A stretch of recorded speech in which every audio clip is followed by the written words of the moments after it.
Hay un aspecto, Omar, que te comentaba, que es el cargo, el counting que llaman de narcoterrorista, ¿no? El propio juez, por cierto, un hombre de dilatada experiencia, 92 años, ha dicho que este es un caso muy complejo. Y parte de la complejidad, y volvemos al caso de Noriega, es que la Fiscalía tendrá que demostrar algo muy complicado en derecho penal, que es la intencionalidad, el dolo. Es decir, tiene que demostrar que Maduro, de manera dolosa e intencional, está involucrado, en su momento, incluso como jefe de Estado, en toda una conjura para exportar droga de los Estados Unidos y utilizar, digamos, las herramientas propias del Estado intencionalmente, además con grupos terroristas, para causar ese daño. ¿Cómo tú ves ese desafío? Hay un elemento que para mí es elocuente. Maduro enfrenta 4 cargos. Maduro, Diosdado Cabello y Rodríguez, que fue gobernador, Rodríguez Chacín. Ellos enfrentan 4 cargos. En cambio, Cilia Flores enfrenta 3 nada más.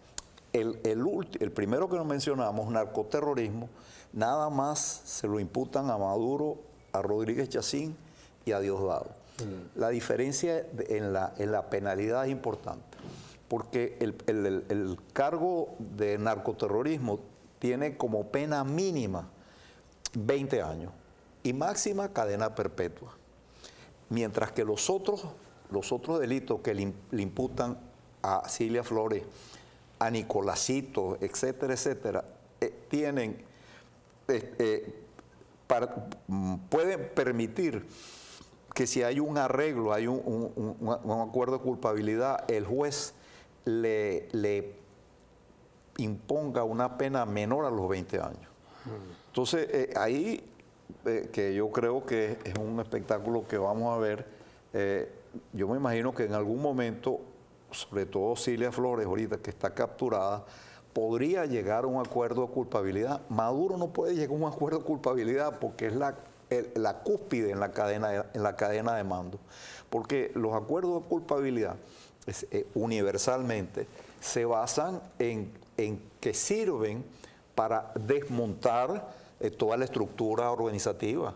Ahora, si tú eres la cadena de mando, ¿qué más le vas a contar a la policía? ¿Y no le interesa a los Estados Unidos saber cómo se triangulaban todas estas cosas con lavado de dinero, con Irán, con aquí aparece Cuba? Puede ser, sí, puede ser. Eso es una para posibilidad. Que por lo menos no le den perpetua, pregunto.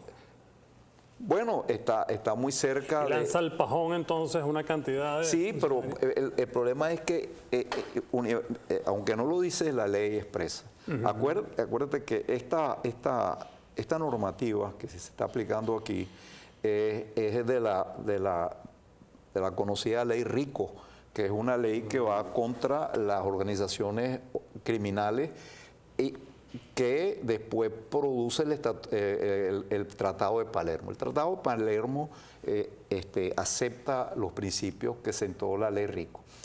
Y en los casos de delación premiada, cuando delatas a alguien, no ha habido casi ningún caso que sea el jefe, el capo mafioso, no. El delator que interesa es el delator que está por debajo de la cadena de mando. O sea que aquí el testimonio, por ejemplo, es una prueba muy importante y, por ejemplo, el del Pollo Carvajal. Bueno, los defensores, eso es muy importante, porque ¿quién va a ser testigo en un juicio de esta naturaleza? ¿Una hermanita de la caridad? No. Los testigos son individuos que están en el mundo del crimen. Si yo fuese el defensor, y esa es la estrategia que van a seguir los defensores, van a tratar de descalificar la credibilidad del Pollo y del otro general que está preso, etcétera, etcétera, con el argumento, mire, este señor es un delincuente y ahora lo que está buscando es que le rebajen la pena. Entonces, ese es pero aquí hay un elemento que consta en auto, que cuando el fiscal, en su última actuación antes de la audiencia, pide que se mantengan en reserva absoluta una cantidad de elementos probatorios, entonces comienza no a detallarlo, pero sí a decir la naturaleza de esos elementos. Entonces habla de videograbaciones, material capturado en las nubes de internet, rastros en pendrive. Entonces, aspectos geodésicos, ¿no? Claro, y además en los juicios de legitimación de capitales que también tiene Maduro, encontramos que siempre se trabaja con las trazas, los rastros bancarios, pues. Entonces, este no es un juicio que depende exclusivamente de los testigos, sino hay otros elementos de prueba, lo cual es malo para Maduro porque estos elementos son más contundentes que una testimonial. Y hay otro elemento, mi querido Omar, que el propio presidente Trump ha dicho, que lo que se va a saber en este juicio es apenas la punta de un iceberg, correcto. Con relación a lo que se puede encontrar. Con lo cual, volvemos a lo que has dicho. Pareciera que la tiene muy difícil para llegar a acuerdos con, digamos, el tribunal o la fiscalía, y parece que ciertamente toda esta actividad probatoria lo va a llegar a una develación, digamos, muy grave, de que todo no era estrictamente con grupos radicales o insurgentes en Venezuela, sino que hay mucho más. Tengo que ir al corte, pero quiero que hablemos en el próximo segmento, entonces, cómo queda ciertamente esa cadena de mando que aún de alguna manera está en Venezuela bajo la propia tutela de Washington. Ya venimos para que aquí en el estrado el doctor Osmar Estacio nos responda estos legítimos cuestionamientos sobre el juicio a Maduro y Cilia Flores en Nueva York. Ya venimos.